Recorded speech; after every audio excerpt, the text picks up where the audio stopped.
Hello. Hey, Jay. Thanks so much for being here.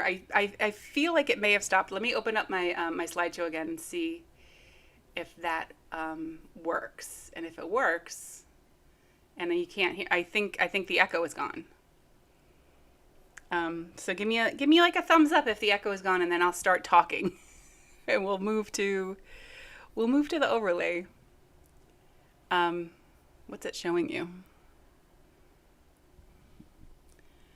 Um, yeah. So hi guys. I'm really sorry. I am very very very happy to be here with you guys. My overlay is broken. Um, Today we're gonna talk about some we're gonna talk about alien shit. We're gonna talk about I got really excited. So there are two things I got super hyped for this past week. I apologize about last week. I was not. A friend of mine broke both her arms, and it sucks. And I feel really bad for her. And so she needed help, like eating, and existing, and not falling. So, and I just wanted to be present for her. Um, but that went well, and everything's good, and she's great. Um, so last week I got super hype about like talking about UFO stuff. I wanted to kind of go back to like older things because I feel like everything now is very glossy and pretty obviously fake, and like even when they fake it, it's still like one, you know, it's still like 3 pixels. So I kind of wanted to go back in time and look at some like vintage stuff and see what it was like in like the 50s, because this is like it's been going on for decades. And I also feel like my I don't have like an expertise, but my interest has been in like government cover up and the sort of the unacknowledged special access programs from like going back to like the 1920s, and just like how, because to me it's what's so interesting is like how much we already know, and that's being kept from us. So that said, I have some fun like older stuff that that I can that I can talk about, but for not being ready. How about that? Um, all right, we all love each other. You're still here. I apologize. So here's the thing. Also this is one of my Weather Channel edits. Vaporwave Winter Weather Channel for studying time travel. Um, so the other thing I got super jazzed about is Three Eye Atlas. It's really weird. What's happening is so weird and cool and strange, and so we're gonna go into that first, if you guys are okay with that. It won't take long. I do have a little bit of a slideshow about it. So if you don't mind, we're gonna go into Three Eye Atlas. What do you guys know? What do you know about it? What are your have you guys heard, or do you care? I'm not sure if you care or not. It's okay if you don't. It'll be quick. So Three Eye Atlas is an extra. It's an object that's from outside of our solar system. So it entered our solar system. I don't know exactly when, and it's not acting like anything that we can really pinpoint, which is really exciting for many, many, many reasons. It's from outside of our star system. There's a tail, anti-tail. So it's got, comets have one tail. This has a tail, and then it also has another counteracting tail that moves it in different directions. It is not moving. It has shown evidence of non-gravitational acceleration. It's when it entered our solar system, they did a bunch of calculations, very, intense, correct calculations about where it should go, and then it did not follow that path. So,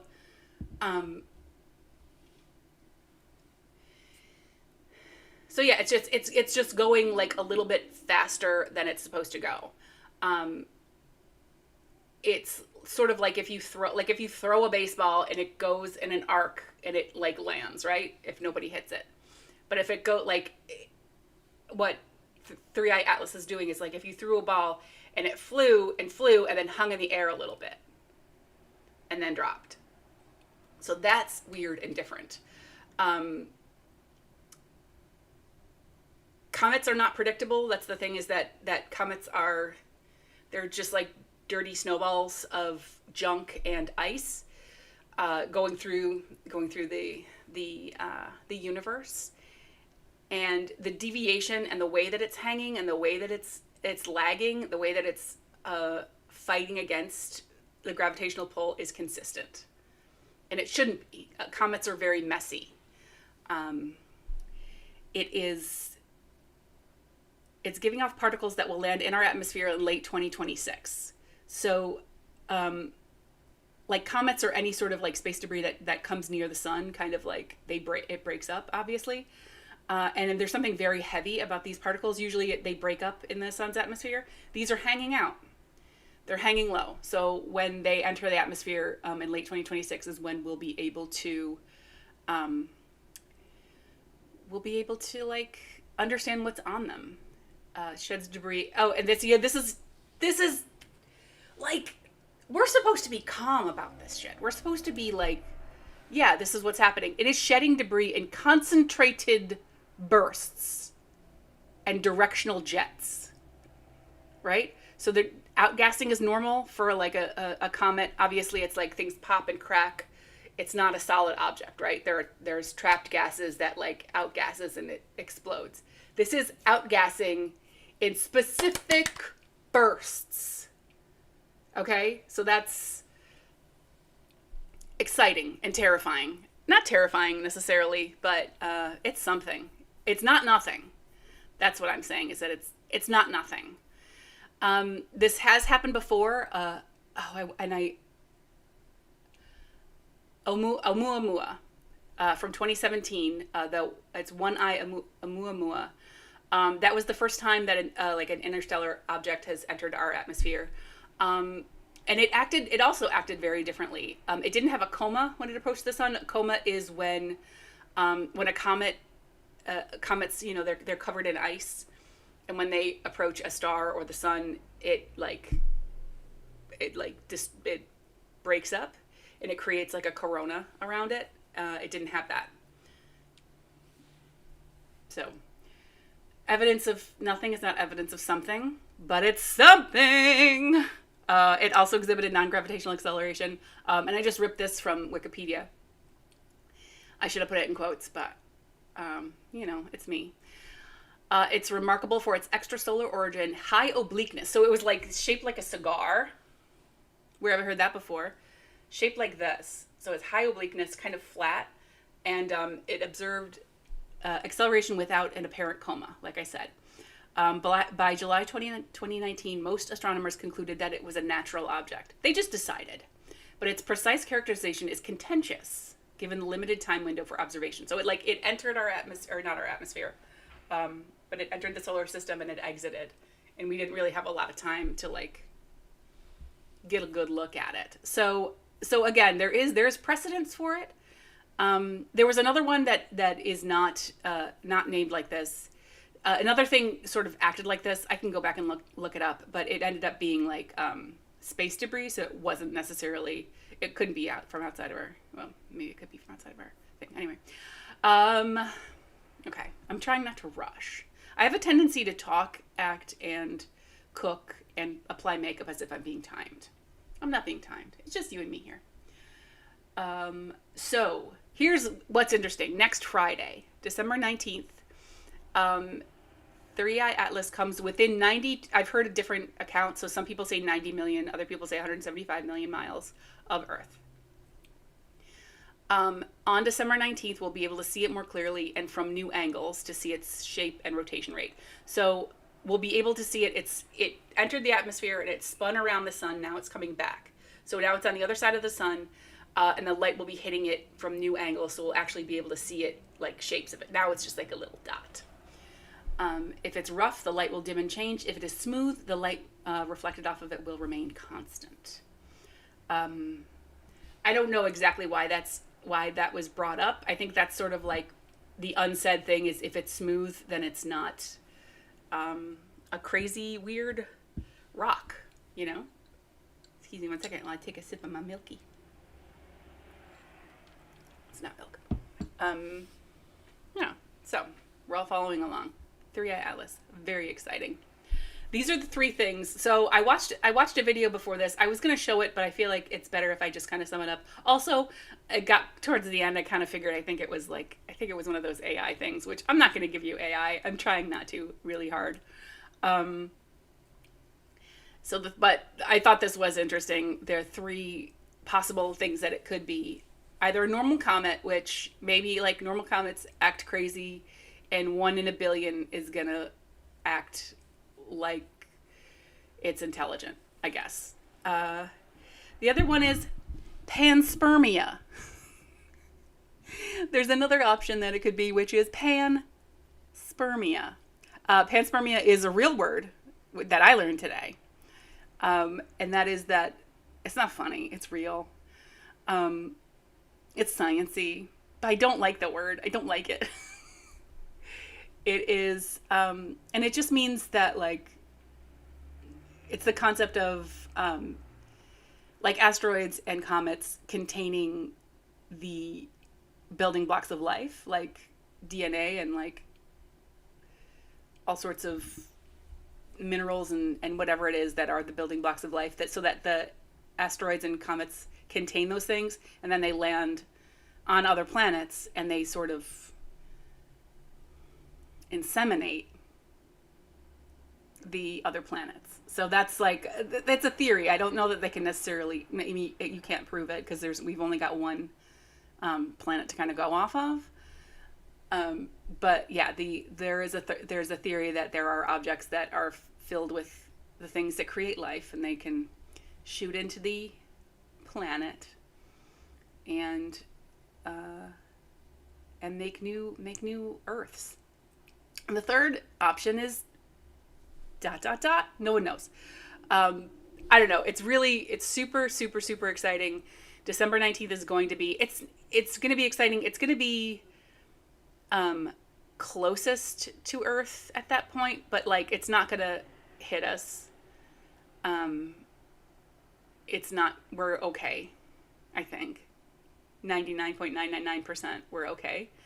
But it's just going to be, important to like watch it and see it and learn from it.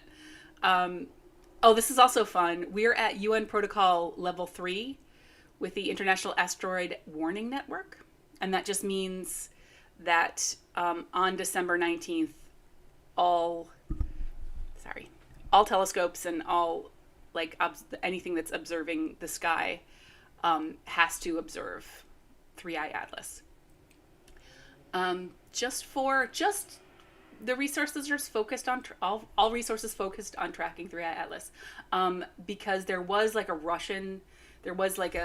meteorite, I think, that hit Russia some time back. I'm not exactly sure what year it was, and I think like 1,500 people lost their lives. So now it's like there are, and if you go to the AIWN website, it's like, oh, people really are like watching the skies and watching for us. So yeah, this is not like a level event of like we all need to like get under our desks, but we all got to look at the sky. Let me look at the chat quick. I just heard about the amino acids and sugars needed for life found on that asteroid that we landed the probe on. Yes, I heard about that too. Soul's Demise, I heard about that too. Thank you. Yeah, I also heard about that. It is crazy that like as much as I don't care for the word spamthermia, I'm gonna say spamthermia. As much as I don't care for it, I think that it's like a pretty good. It's a pretty good theory, quite frankly. Let's see what else I have here. That's it. Okay, and then I also I can just show. Do you guys want to look at something, or do you want to move on? I don't want to rush either. But I feel like I feel like I covered all these things, so I'm gonna pop through. What is this? Oh yes. So we can come back to that if you guys are still interested in it. I can go back and watch those things, but I kind of wanted to move on because we're gonna shift gears a little bit. We're still talking about stuff in the sky, but I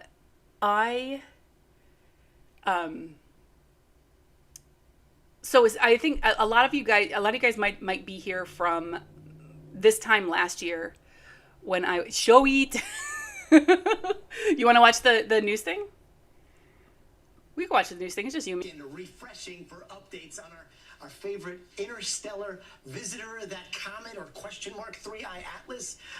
It is up to a little non-gravitational acceleration. But what does that mean? Well, basically, it means it's being propelled by some other force besides gravity. Maybe it's thrust from burning off of chemical compounds as it got near the sun, which happens occasionally. It would be natural for comets to usually burn off some of those chemicals, and that's what you see in that big cloud afterwards. And we would see a very big cloud around it once we get a very good visual soon, but we haven't yet.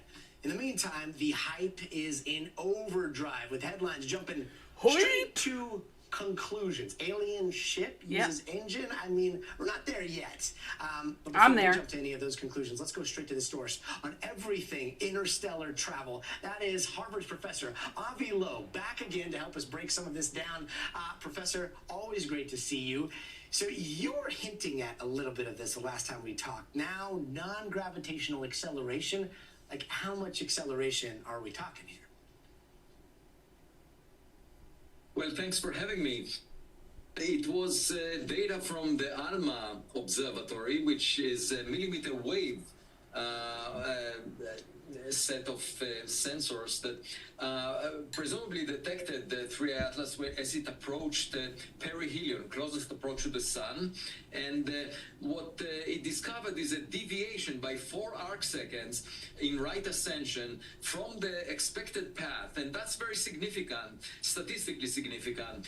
I calculated, given the level of acceleration that they inferred that was reported on the Jet Propulsion Lab website for 3I Atlas, that corresponds to evaporation of about a sixth of the mass of the object to give it that kind of a boost as a result of recoil. It's a very significant fraction of the mass of the object, and I calculated it based on momentum conservation. The material flowing away from the object in one direction gives it a kick in the opposite direction. There is no way out of that, and under relatively conservative assumptions about the escape speed of the molecules or dust particles from the object, one gets that a substantial fraction of the mass of the object had to be evaporated. So that means that if it's a comet, a natural comet, it should be surrounded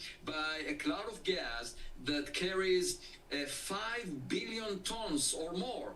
And the object itself was losing a significant fraction of its mass. So that means when we look at 3I Atlas after it goes out of hiding behind the sun, and that should happen within a week or two.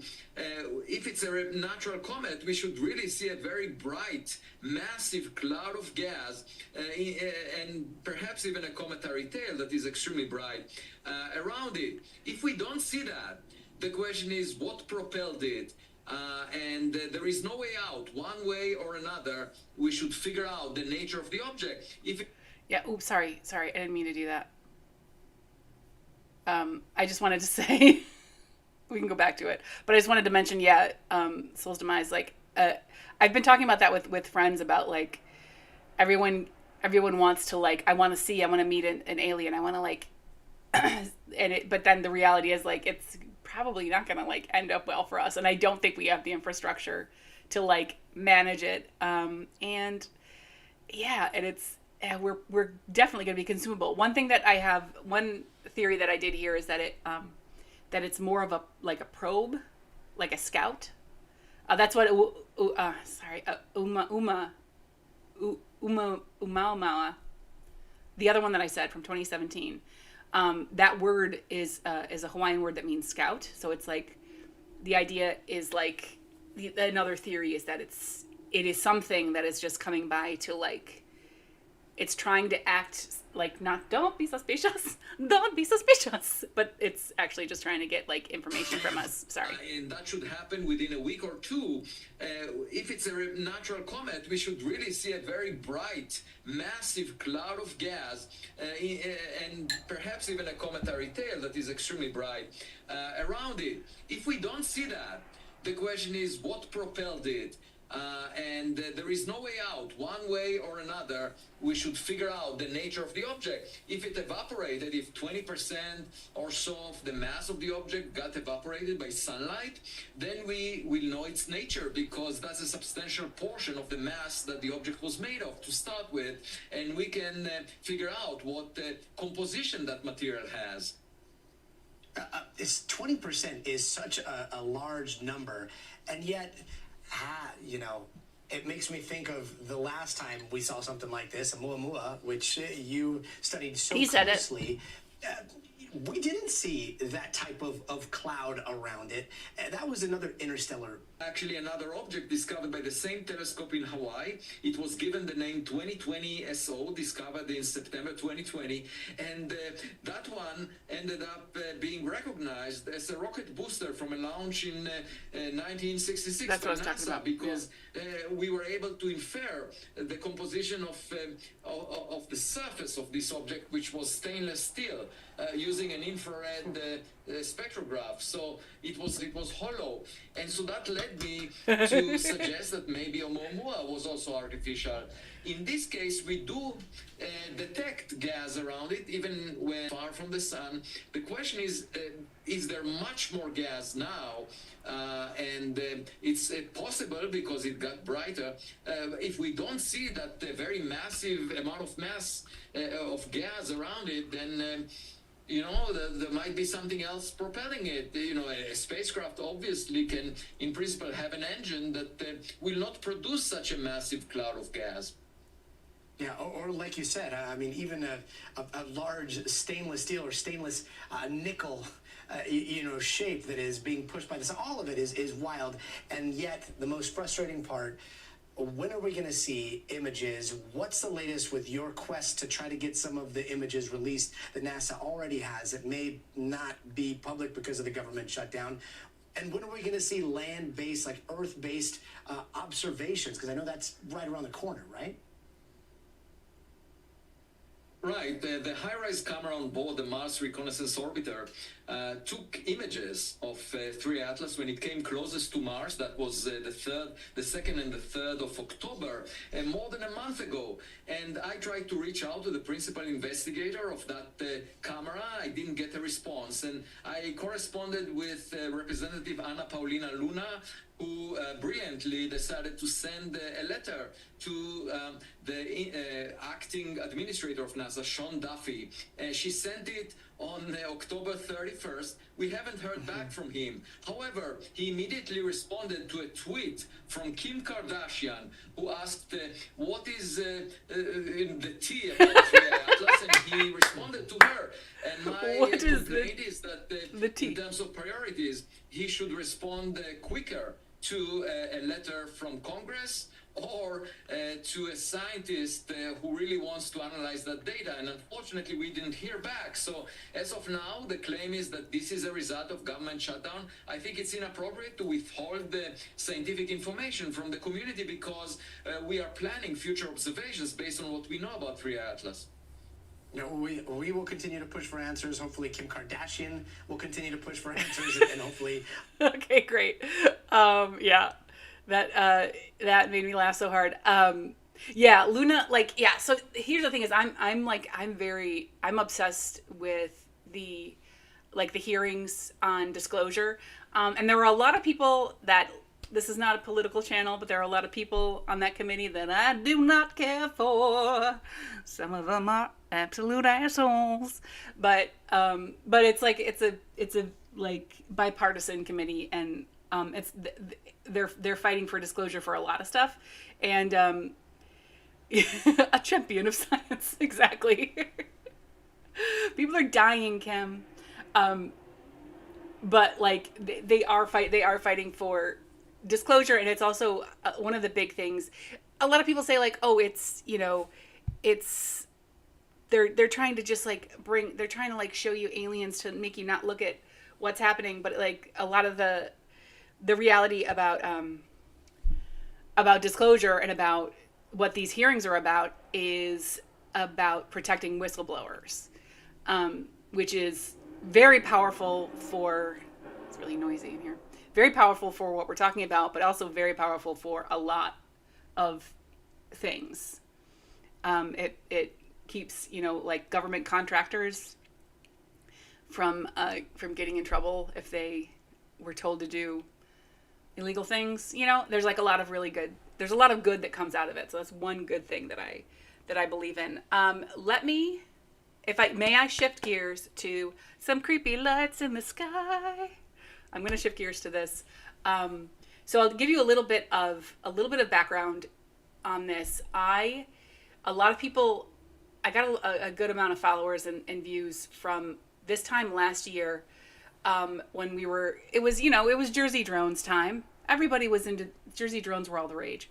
And there was one specific like beach cam that I watched. And I just got very familiar with, you know, watching the skies, watching the behavior of objects, and, you know, putting them up against like a live like flight radars. Because they're planes. They're planes, they're objects, they're things that have been marked. And, you know, it is, if you just look at the sky and you don't realize that planes exist, you're like, oh my God, there's 1 million of them. But like, realistically, you have to put up a flight radar and like, you know, cross-reference it. So what I did catch, and this is like, I'm just going to introduce this because I have more like this, but I really need to like put them together and compile them. But I just wanted to show you this because there was a pattern that I caught over the past year, and it went away, and then the pattern has come back, and it's weird and cool and interesting to me. So let me just play this, and I can talk over it because it's really long. So this is a live beach cam over Island Beach State Park. So it's like, whatever we call this. We call this down the shore, I guess, in New Jersey. Excuse me. And so you can see in the corner here, this is the flight tracker. These are the known aircraft. So I think we can assume one of these is this. But you can see in the middle right here that that three things just kind of show up, and this is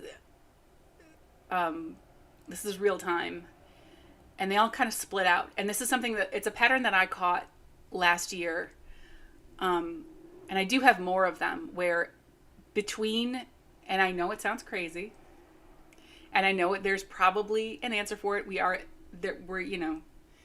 There are airports nearby. I'm not an idiot.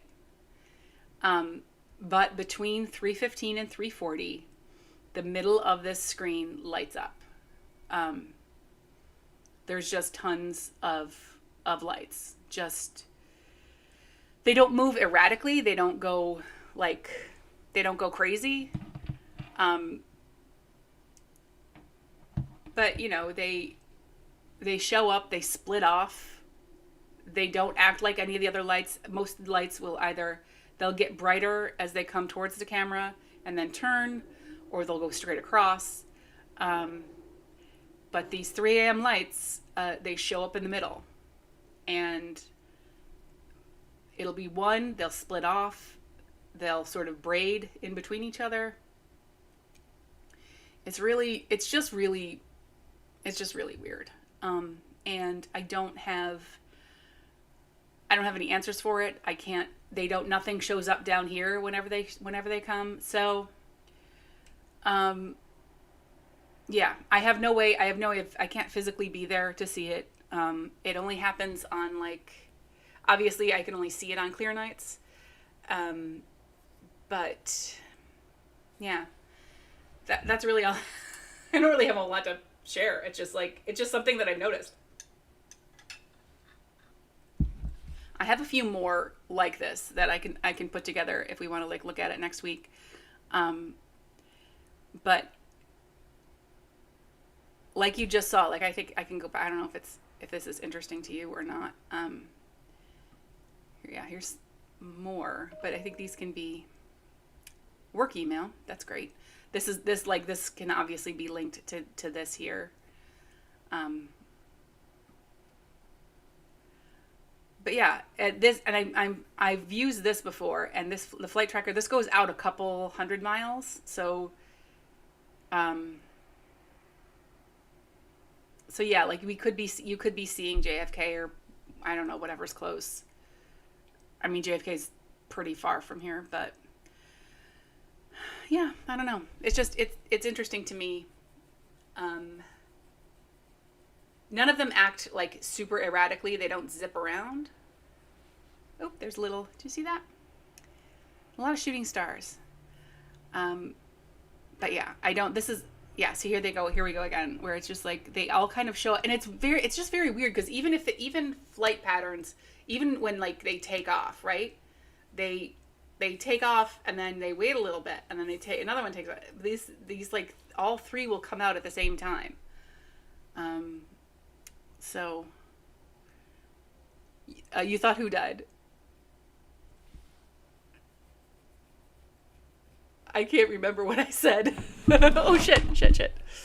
My setup is crap, as you can tell.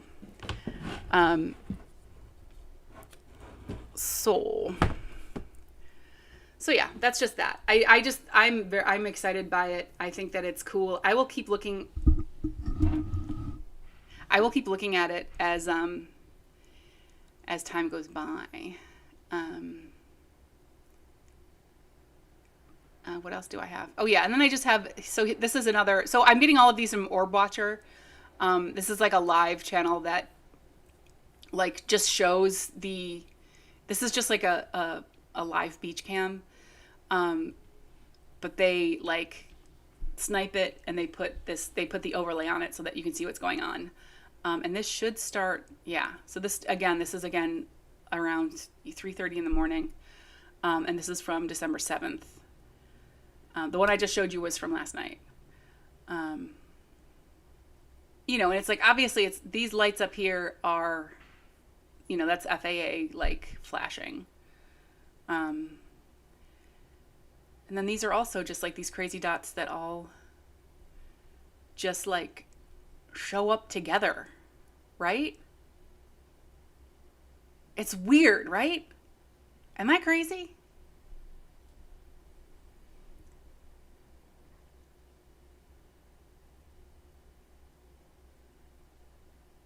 I should set this to like really dramatic music. But I refuse. Yeah.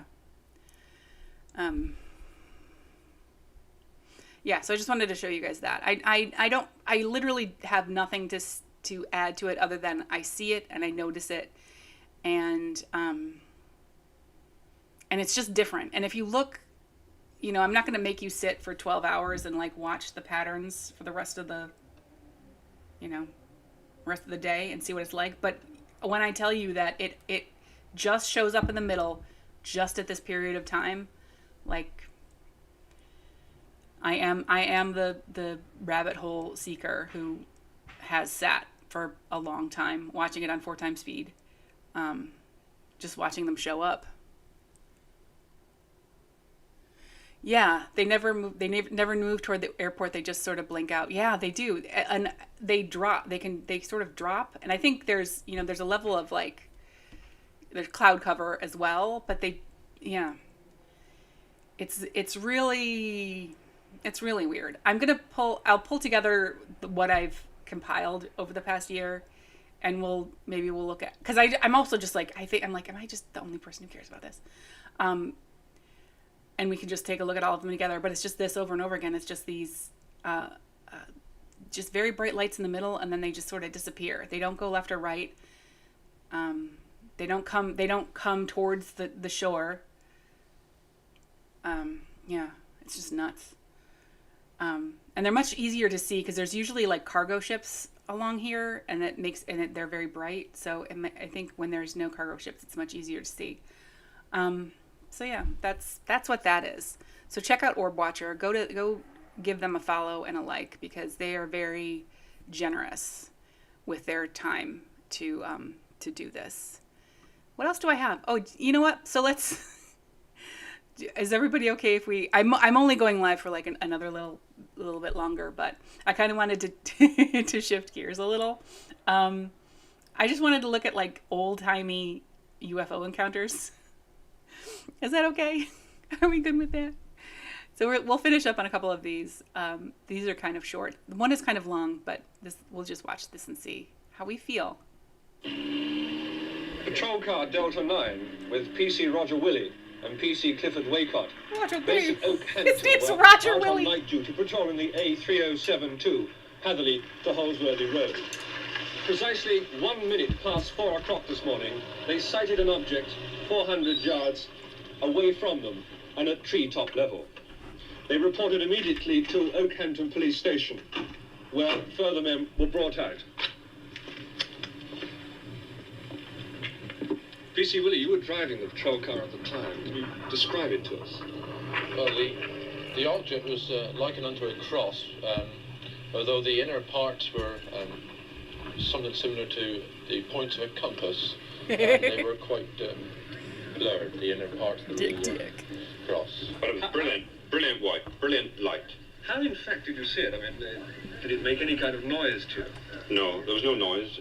The first time we saw it was when it was just above treetop height and ahead of us.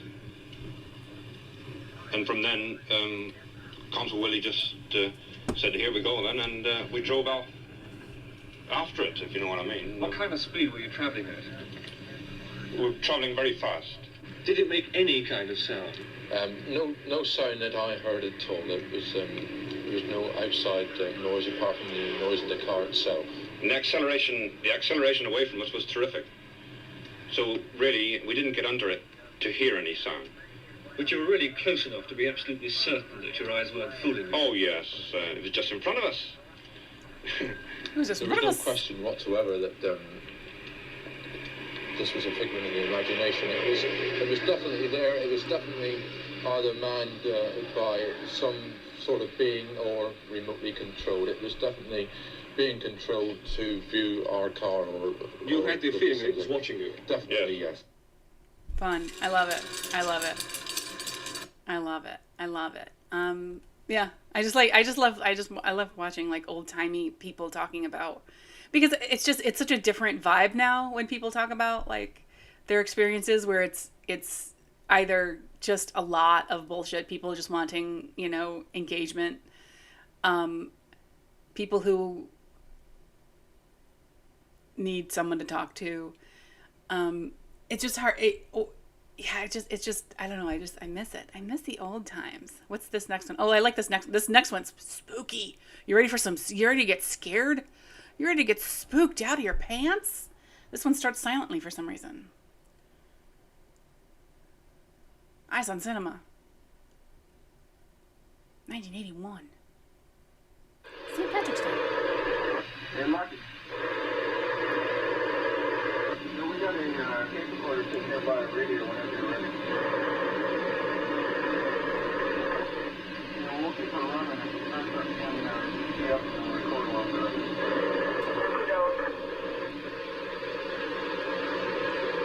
Just didn't want to think we were screwed.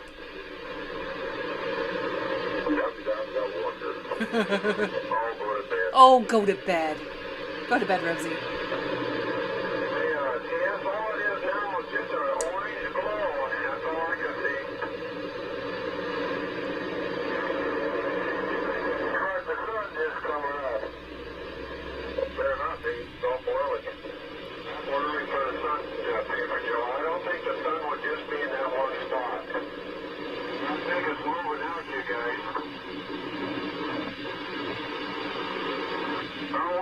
We moved up to a higher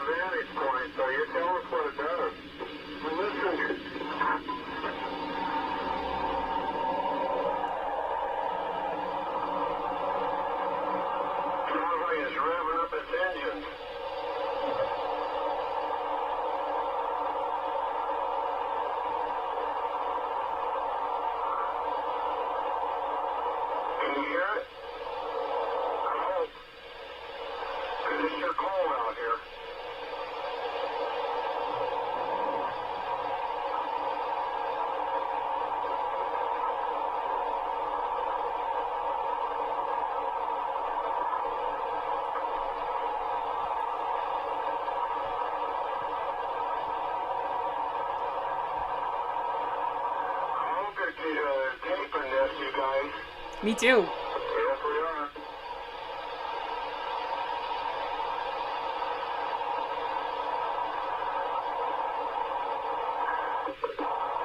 Sounds like to me a power plant diesel motor and a screeching noise in between it there, or with it. Okay, yeah, we're listening. 4:29 a.m. Just for the record. How interesting. After the light powered down, one officer heard it quietly humming for another 14 minutes. The officers, citizens, and Lucky 13 watched the hovering light. Then at 4:43 a.m., the light went out. One officer said that the light made a funny whistling sound before it went out. God damn, I wish I had video of that. It is very funny, though, that those old-timey guys who found a reporter dude, yeah, they had to find a reporter dude. They had to drive to him. The reporter had to wait in the middle of the street for them to drive up very, very dramatically. And this was also at 4 o'clock in the morning, which is crazy. Yeah. And this also reminds me of, there are, in the Immaculate Constellation, there are descriptions of encounters, like military encounters. And one of them is a giant, like, orange ball, floated onto, I think it was like a nuclear, like an aircraft carrier, and it just floated around and no one could move. So this just giant orange ball of light just floated around, and no one took a picture of it or touched it or went anywhere. They just stood there and watched it because they couldn't move, which is terrifying. I love this. That was a spooky one. I do love I love a scary noise. I'm a big, big, big fan of scary noises. I don't know what this is and I haven't watched it yet. But this is technically news. So I'm not going to I can't copyright strike for this. Oh, you can't even hear it. Discharging its responsibility for the aerospace. Sorry, one second. Let me see if that helps. Because it's very... defense of the nation is called upon to investigate reports of unidentified flying objects. 2 Air Force officers have over the years been very closely associated with this activity. Lieutenant Colonel Lawrence Stacker was formerly the chief spokesman for the Air Force on the matter, and Major Hector Quintanilla is now the chief of Project Blue Book. Major Quintanilla, what are the objectives of Project Blue Book? The objectives of the program are twofold. They're the same as they have been since 1953 when the regulations were written. First of all, to try to determine if the UFO phenomenon presents a threat to the security of the United States. And second, to determine if the UFO phenomenon exhibits any technological advances which could be turned into research and development. What's the record so far? Today we have over 10,000 cases of Wright-Patterson Air Force Base, of which 646 of these have been identified. That's not to say that we could not have identified more cases if we had gotten to the observer quickly and checked the local activity. The Air Force has been accused from time to time of hiding information about UFOs. Yeah. What do you have to say to that kind of thing? Well, these charges are absolutely untrue. Actually, the United States Air Force releases statistics on the UFO phenomena through the Department of Defense press desk periodically. And we've always honored accredited media when they want to investigate a given specific sighting. There's nothing to hide. There's nothing to hide at all. Is there anything in the files, either classified or unclassified, that would indicate that there may be extraterrestrial visitors over here? First of all, the project is completely unclassified. And there's nothing in the records which would indicate that we have been visited by any advanced civilization. How does the Air Force look upon people who make reports of UFO? Do they look on them as qualified observers? Yes, they do look on them as qualified observers. Actually, most people who report a UFO sighting are patriotic citizens who have been mystified by something that they've seen, and through a patriotic sense, report it to the local law enforcement officials or to the United States Air Force Base near them. What would you consider as a person qualified to interpret what he sees? Well, I consider astronomers genuinely experts in their field. First of all, they have a tremendous advantage over the other physical scientists And that is if they have powerful telescopes and photographic equipment to confirm their interpretation. Do astronomical laboratories make any contribution to UFO equipment? In a negative way they do, because I've never received a UFO report from an observatory. Not a one. And that is saying that. Well, how about the tracking and detection facilities of the Air Force itself? How does this fit the program? Well, actually, to begin with, the United States Air Force is charged by an act of Congress with the air defense of the United States. And the North American Air Defense Command and the Air Defense Command have space tracking facilities which are constantly on the alert 24 hours a day. We're interested in anything that flies in our atmosphere. Well, how about UFO reports in other countries? How are they handled? UFOs actually occur worldwide. However, the United States is the only country in the world that places as much emphasis on the phenomenon. Other countries place a burden of proof on the observer and not on the Air Force. And that would make your job a lot easier if they did that here. Yes, it would. Thank you, Colonel Tucker, Major Quintanilla. I would like to close by reading a very brief excerpt from the report of the Air Force's Scientific Advisory Board, which they made recently upon completing a detailed review of the subject of UFO. This is a statement. The committee concluded that in the 19 years since the first UFO was sighted, there has been no evidence that unidentified flying objects are a threat to our national security.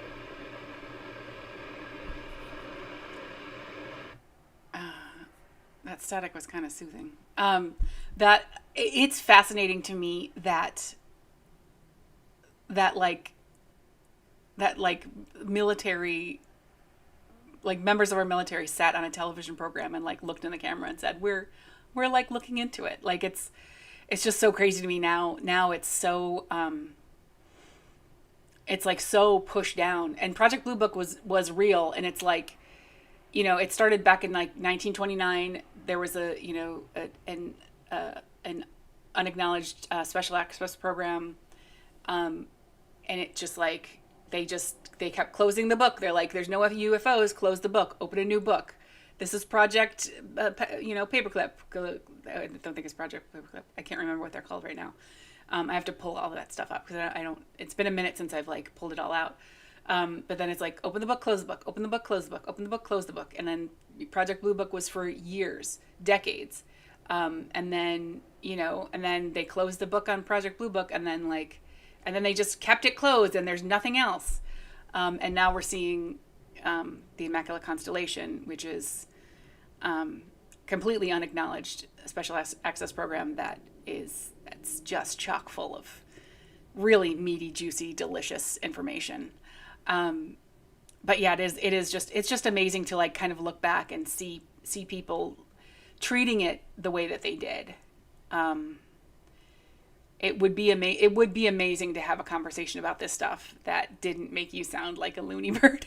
I mean, I'm fine. I don't care. Who am I? I can be a loony bird if I want. But I do think, there's absolutely something out there, and it's super thrilling and engaging, and I have a lot more to watch. That's it for me, though, I think. I just wanted to do an hour. Wait. I'll get good at this. I promise as I do things that I'll get better at it. I promise I'll get better at it. Oh, did you see my messy bed? No one cares. Hey, so that's going to be, I'm going to wrap up. Please like the stream on your way out if you don't mind. That really helps. I always forget to ask for that. Because I'm just white knuckling this. But yeah, if you wouldn't mind liking the stream or, just putting it on your, in another tab silently for, on repeat for several hours. I'm just kidding. You don't have to do that. But yeah, like the stream if you don't mind. And come back next week. I think I'm going to try to keep going live.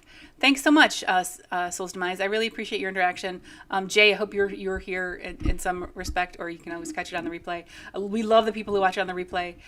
Yeah, and I'll be back next week. I think I'm going to do more UFO shit because I'm down this rabbit hole and I can't get out. So that's it for me, everybody.